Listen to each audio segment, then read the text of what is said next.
अगर आप बाइबल ध्यान से पढ़ें तो परमेश्वर ने आदि में सबसे पहले आकाश और पृथ्वी को बनाया था, क्रिएटेड, इंग्लिश में लिखा क्रिएटेड, सृष्टि की, यानी इनको बनाया। तो मैं एक क्वेश्चन आपसे पूछना चाहता हूं, जब परमेश्वर ने आकाश और पृथ्वी को बनाया अपने हाथों से, मुंह से, वर्ड से, जैसे भी, तो क्या पृथ्वी बेडौल और सुनसान पड़ी रहती? क्या परमेश्वर ने बेडौल चीजें बनाई? क्या जब परमेश्वर ने आपको बनाया सिर्फ पेट पेट बना दिया आपका, कि आंखें भी बनाई, कि मुंह भी बनाया? जब पेड़ बनाया तो कितना सुंदर बनाया, नदी बनाई तो कितनी सुंदर बनाई, पहाड़ बनाए कितने सुंदर बनाए, तो अब पृथ्वी को कैसे बेडौल और सुनसान बना दिया? क्योंकि आदि में जब परमेश्वर ने आकाश और पृथ्वी की सृष्टि की, वो बिल्कुल परफेक्ट थी, वो ब्यूटीफुल थी। और जब शैतान गिरा दिया गया इसी पृथ्वी के ऊपर, तब ये बेडौल हुई और तब ये सुनसान हुई। आप डायनासोर्स के अवशेष जब मिलते हैं, वैज्ञानिक क्या बोलते हैं? ये लाखों साल पहले के हैं। मेरी बात समझ आ रही है कि नहीं? वो लाखों साल कहां के हैं? ये 19 सालों की वो बात कर रहे हैं जब परमेश्वर ने पृथ्वी को बनाया था, आकाश और पृथ्वी की सृष्टि की थी, तब वो डायनासोर, सब वो ऐसे जंतु बनाए थे और मनुष्य नहीं बना था। क्योंकि ऐसे जीव जंतु परमेश्वर नहीं बनाता जो मनुष्य की जाति को ही खत्म कर देते। तो परमेश्वर ने तब मनुष्य नहीं बनाया। पेट्रोलियम निकलता है नीचे से, काला तेल जिसे आप बोलते हो, यूएई में निकलता है, दुबई में, सऊदी अरब में, हाँ या ना? वैज्ञानिक क्या बोलते हैं उसको, कि आज से कुछ खरब साल पहले पृथ्वी के नीचे सारे पेड़ पौधे दब गए थे, मछलियां सब कुछ दब गया था, कुछ एस्ट्रॉयड गिरा था, उल्का पिंड धरती के ऊपर गिरा था और सारे डायनासोर खत्म हो गए थे। पता है कि नहीं? बोला कि नहीं उन्होंने? कितने सुनो, ये समझना जरूरी है शैतान कहां से आया, उसका मोटिव क्या है, तब मैं आगे बढ़ सकता हूं। अगर मालूम ही नहीं मेरा दुश्मन है कौन, वो चाहता क्या है, तो उसको हराएंगे कैसे? जब वैज्ञानिक ने कहा, वैज्ञानिकों ने कहा कि आकाश से उल्का पिंड गिरा धरती के ऊपर और सारे डायनासोर मर गए थे, हिमयुग शुरू हो गया था, सब कुछ उलट पुलट हो गया था, तब वो सारे जितने पेड़ थे, जितने जंतु थे, वो धरती के नीचे दब गए थे, उनका पेट्रोलियम बन गया था, काला तेल बन गया, जो आज तुम निकालते हो, वहां से निकला था वो। डायनासोर जो लाखों साल पहले थे, जब भी आप उनको निकाल के उनकी कार्बन डेटिंग चेक करते हो तो वो लाखों साल पहले के निकलते, जब परमेश्वर ने आकाश और पृथ्वी की सृष्टि की थी। और जब शैतान को गिराया, सब मर गए, पृथ्वी बेडौल और सुनसान हो गई। क्योंकि परमेश्वर बेडौल और सुनसान चीजों की उत्पत्ति नहीं करता, वो शानदार चीजें बनाता है। लेकिन जब शैतान गिराया गया तो पृथ्वी बेडौल और सुनसान हो गई। अब शैतान गिरा दिया गया पृथ्वी के ऊपर, और जब परमेश्वर ने फिर से आदम को बनाने का सोचा और फिर से सृष्टि को फिर से रंगदार करने का सोचा, और बाइबल कहती परमेश्वर ने फिर से क्रिएट नहीं किया। अगर आप इंग्लिश की बाइबल में 7 आयत को पढ़ेंगे दोबारा से, तो परमेश्वर एंड गॉड मेड, फिर क्रिएट नहीं किया। एक चीज मैंने क्रिएट कर दी, मैंने एक स्पीकर क्रिएट कर दिया, लेकिन उसको बाद में एक हथौड़ा पड़ा, वो खुल गया। बाद में मैं उसको क्रिएट नहीं करूंगा, मैं उसको मेड करूंगा, असेंबल करूंगा दोबारा से। मेरे पास जाली भी है, स्पीकर भी है, उसके बीच की छन भी है, लकड़ी का डब्बा भी है, लेकिन वो अब गिरा पड़ा, उल्टा सीधा हो गया। अब मैं उसको उठाऊंगा और पेच कसूंगा और मेड करूंगा, क्रिएट नहीं करूंगा। क्रिएट मैं पहले कर चुका हूं फैक्ट्री में। समझ आई कि नहीं आई? अब 7 ऐसे लिखा एंड गॉड मेड, कि परमेश्वर ने अब सब कुछ बनाया। पहले वो क्रिएट कर चुका था, अब बना रहा था और सब चीजों को सेट कर रहा था। तो शैतान वहां से आया, परमेश्वर के खिलाफ उसने काम किया। आज भी जब परमेश्वर ने इंसान को ये धरती दी, जब उसी धरती पे शैतान को गिराया और वही धरती फिर इंसान को दे दी, तो इस वजह से शैतान जो था इंसान का दुश्मन बना, और आज वो परमेश्वर की इच्छा के विपरीत आपकी लाइफ में काम करता है, और जो कुछ वचन में लिखा है वो उसको गलत साबित करके अपने ही राज्य को स्थापित करना चाहता है। और ये चाहता है कि हर बंदा उसके हिसाब से चले, जो वो चाहता है वो करे, और परमेश्वर के करीब कोई भी ना जाए। अब आपको ये बात समझ आ गई कि शैतान कहां से आया, क्यों गिराया गया, उसकी मर्जी क्या है कि वो आपको गिराना चाहता है, तंग करना चाहता है, बीमारी देना चाहता है, मारना चाहता है, दुखी करना चाहता है, डिप्रेस करना चाहता है, चिंता देना चाहता है, स्ट्रेस देना चाहता है, रोग देना चाहता है, अकेलापन, जो कुछ भी गंदगी है वो शैतान की ओर से है। और इसलिए परमेश्वर ने कहा मैं उद्धार देने के लिए आया हूं। वो उद्धार सिर्फ आत्मिक उद्धार की परमेश्वर बात नहीं करता, तुम्हारे शरीर का, तुम्हारी आत्मा का, तुम्हारे माइंड का, तुम्हारे फाइनेंस का, तुम्हारे परिवार का, रिलेशनशिप्स का, तुम्हारी हर एक चीज में परमेश्वर कहता है कि मैं तुम्हें शांति, उद्धार यानी हीलिंग और डिलीवरेंस को देने के लिए आया हूं। अब बाइबल कहती है कि शैतान जो है, इस धरती का रूल है कि कोई भी आत्मा अकेली काम नहीं करती। अगर परमेश्वर ने इस्राएलियों को छुड़ाना है तो वो अकेला जा सकता था, आत्मा को भेज सकता था, लेकिन परमेश्वर का ही ये बनाया गया रूल है कि हर एक आत्मा एक शरीर के जरिए काम करेगी। और आज भी शैतान अपने शरीर को चुनता है, वो लोग जो उसके सामने समर्पित होते हैं, उसके जैसे काम करते हैं, उनको वो चुनता है अपने काम करने के लिए। परमेश्वर भी चुनता है अपने लोगों को जो उसके सामने अपना सब कुछ समर्पित कर देते हैं, उनके जरिए काम करने के लिए। इतनी बात समझ आ गई कि नहीं आ गई? अब ये बात हमें समझनी है कि शैतान कहां से आया, स्वर्ग से गिराया गया। यशाया भी कहता है, जीसस क्राइस्ट ने भी सेम बात कही। कब गिराया गया? लाखों साल पहले, मैंने वो भी आपको बता दिया। धरती पर उस समय क्या था, मैंने वो भी आपको बता दिया। फिर कितने साल धरती पे डोल रही और सुनसान रही जो परमेश्वर ने उत्पत्ति की थी। फिर परमेश्वर जब इंसान को बनाना चाहा, धरती को उसने मेड किया, क्रिएट नहीं किया, फिर से उसको रिस्टोर किया, फिर से उसको ताजा किया और इंसान को बनाकर धरती को दे दिया। और इसीलिए जब शैतान उस धरती को देखकर आदम और हवा के पास जेलसी के साथ आया कि ये मेरी थी, मैं गिराया गया था, तो उसने आदम और हवा को गिराया, अपने साथ शामिल किया। वो श्राप आदम और हवा के ऊपर जो आया, आज हर एक व्यक्ति के ऊपर काम करता है जो परमेश्वर में नहीं है, क्योंकि यीशु मसीह का लहू ही है जो हमें उस श्राप से आजाद करता है। अब ध्यान से समझना, मरकुस 1 उसकी 23 और 24, मरकुस 5 उसकी 6 आयत, ये 2 आयतें मैं पढ़ूंगा। उस समय आराधनालय में एक मनुष्य था जिसमें अशुद्ध आत्मा थी। उसने चिल्लाकर कहा, हे यीशु नासरी, हमें तुझसे क्या काम? क्या तू हमें नष्ट करने आया है? मैं तुझे जानता हूं तू कौन है, परमेश्वर का पवित्र जन। कहां था बैठा वो? आराधनालय में। यीशु मसीह बोट पे जा रहे हैं, तूफान आया, यीशु मसीह ने शांत कर दिया। जहां पहुंचे तो एक बंदा कब्र से निकला, अपने आप को पत्थरों से घायल करता था, सांकलों बेड़ियों से, लोहे के बंधनों से बांध दो तो छुड़ा लेता था, अपने आप को तोड़ता था बंधनों को। और बाइबल क्या कहती है? ए लड़के उठ जा, यहां से उठ जा, वहां चल जा, कैमरामैन उठ जा, वहां से इधर से भाग जा। बाइबल क्या कहती है कि जीसस क्राइस्ट के भवन में बैठा हुआ बंदा चिल्लाता है। इसका मतलब दुष्ट आत्मा बिलीवर्स के अंदर बैठी थी। आराधनालय में कौन होते थे? यहूदी लोग। बाइबल कहती है जब पागल के पास यीशु मसीह आए तो मरकुस 5 और 6 में लिखा, 5 के 6 में लिखा, वह यीशु को दूर से ही देखकर दौड़ा और उसे प्रणाम किया। इंग्लिश में लिखा, he worshiped him। उसके अंदर दुष्ट आत्मा का सेना थी पूरी, पर उसने वर्शिप की जीसस की। आज बिलीवर्स वर्शिप करते हैं कई, लेकिन फिर भी दुष्ट आत्मा से ग्रसित हैं। आराधनालय में बैठे हैं, चर्च में बैठे हैं, लेकिन फिर भी दुष्ट आत्मा से ग्रसित हैं। क्या परमेश्वर चाहता है? नहीं। अगर परमेश्वर नहीं चाहता, बाइबल कहती है जब यीशु मसीह ने, अगर आप देखेंगे 12 चेलों को भेजा तो एक वर्ड लिखा है कि यीशु मसीह ने अपने 12 चेलों को बुलाया और उन्हें अशुद्ध आत्माओं के ऊपर अधिकार दिया। सबसे पहली अथॉरिटी जो परमेश्वर ने दी वो थी अशुद्ध आत्माओं के ऊपर अधिकार। यानी जो सबसे इंपॉर्टेंट काम जीसस क्राइस्ट अपने चेलों को बता रहे थे वो ये था कि लोगों को जाकर दुष्ट आत्माओं से आजाद करो।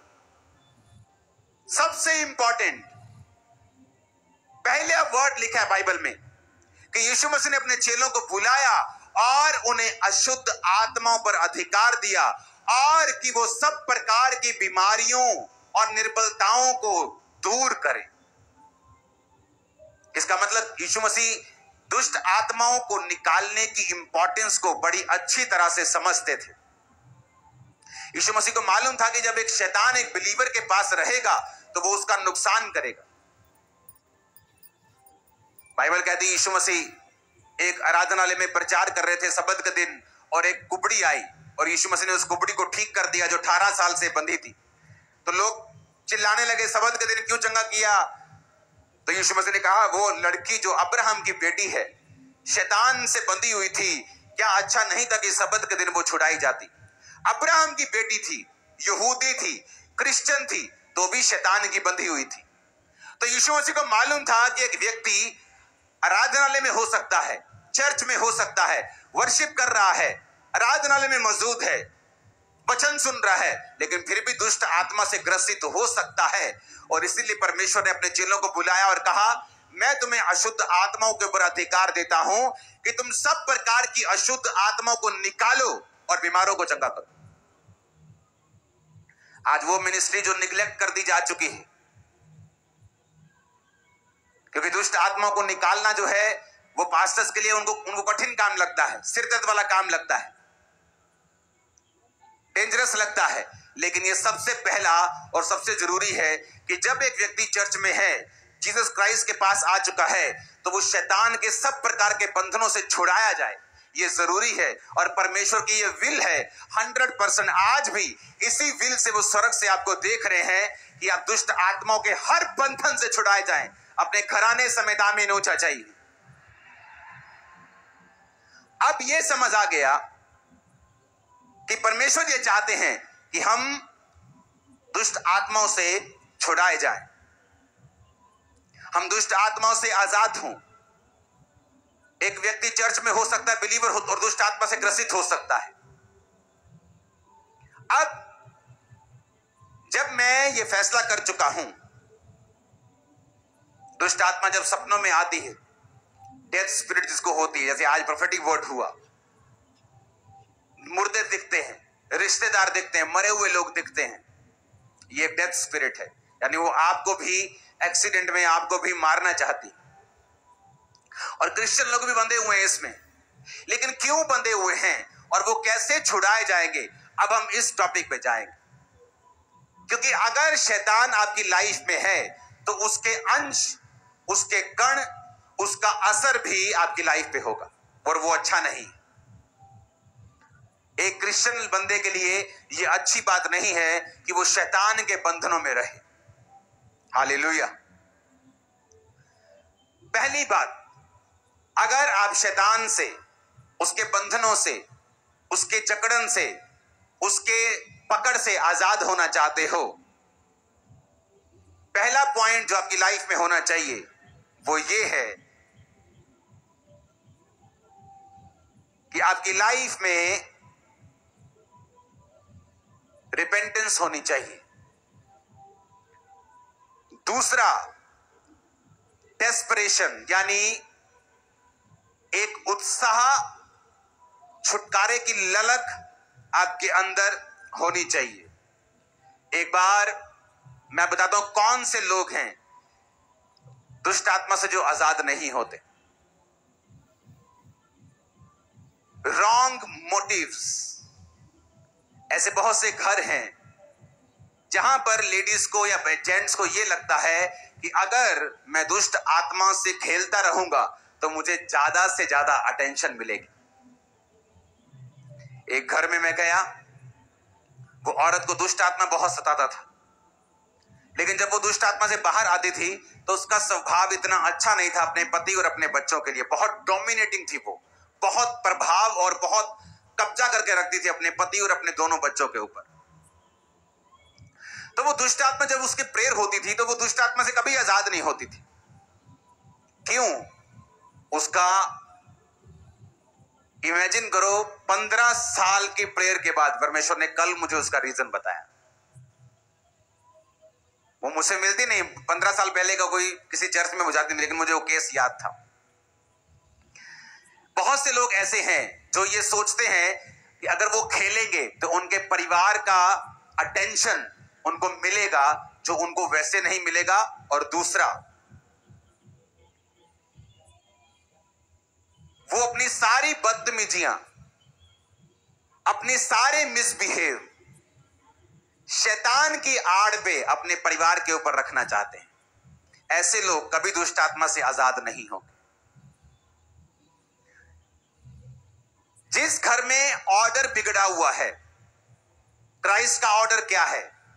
आई एम योर हेड, मैं तेरा सिर हूं। किसको बोला? पति को, जेंट्स को, हस्बैंड को। तू अपनी पत्नी का सिर है, मैं तुझसे प्यार करूंगा। जिस तरह मैं तुझसे प्यार करूंगा तो अपनी पत्नी से प्यार करेगा। मैं तेरा सिर हूं, तू अपनी पत्नी का सिर है। जिन घरों में औरतें अपने पति की बेइज्जती करेंगी और उन पे कब्जा करने की कोशिश करेंगी, घर को खुद चलाने की कोशिश करेंगी, वो घर कभी भी दुष्ट आत्माओं से आजाद नहीं हो सकता। आज अब मैंने बोला वो सुनेंगे जो आपने पहले नहीं सुना। मेक श्योर कि जिस डेविल से आप आजाद होना चाहते हैं उसका लीगल अधिकार क्या है आपके साथ रहने का। क्यों वो आपको छोड़ के नहीं जा रहा? क्रिश्चियन होने के बावजूद वर्शिप कर रहे हैं आप, चर्च में बैठे, आराधना में बैठे, क्योंकि उसके पास एक लीगल राइट है। जीसस क्राइस्ट ने कहा, जब यीशु मसीह ने उस कब्र वाले बंदे को, जो कब्रों में रहता था, 5,000 6,000 दुष्ट आत्माएं थी, उसमें कहा दुष्ट आत्मा निकल जाओ। कहता नहीं। दुष्ट आत्मा कहती हम नहीं निकलेगी, हमें सूरों के झुंड में भेज दे। तो वो ऐसा नहीं था कि 5,000 की पावर ज्यादा थी, यीशु मसीह ने समझौता कर लिया, क्योंकि सूअर चराना बिब्लिकल रॉन्ग था। शैतान अपने लीगल राइट की डिमांड कर रहा था कि वो वहां जहां वचन टूट रहा है मुझे वहां भेज। और वचन जहां टूट रहा था शैतान वहां गया और सारा सूरों का झुंड झील में गया और हजारों सूअर मर गए। और सारे चरवाहे आकर यीशु मसीह से बोलने लगे, भाई साहब हमारे यहां से चले जाओ। जिन घरों में ऑर्डर बिगड़ा हुआ है उन घरों में शैतान काम करेगा। आप प्रेयर कर लो, आप आमीन बोल लो, आप रोजे रख लो, आप प्रेयर कर लो, कुछ भी कर लो। पहले तो उस औरत को अच्छा लगता होगा कि जब वो खेलती उसका पति उसके पास बैठ जाता है, सारे जी करते हैं, उसकी बदतमीजियां भी माफ हो जाती हैं, तो वो एक गेम खेलने लगी। लेकिन मैं आपको फिर से बताना चाहता हूं, जब आप शैतान को अवसर देंगे तो आपको मालूम नहीं कि जिस तरह से आप उसे अवसर दे रहे हैं एक बड़ा हिस्सा वो ले जाएगा आपकी लाइफ का।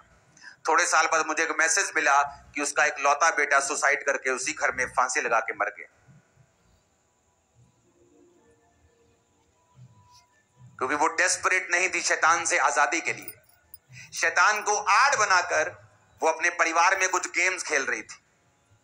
जब तक आप डेस्परेट नहीं, ललायत नहीं है, उत्सुक नहीं है, आप ठान चुके नहीं है कि मुझे इस दुष्ट आत्मा से आजाद होना ही होना है।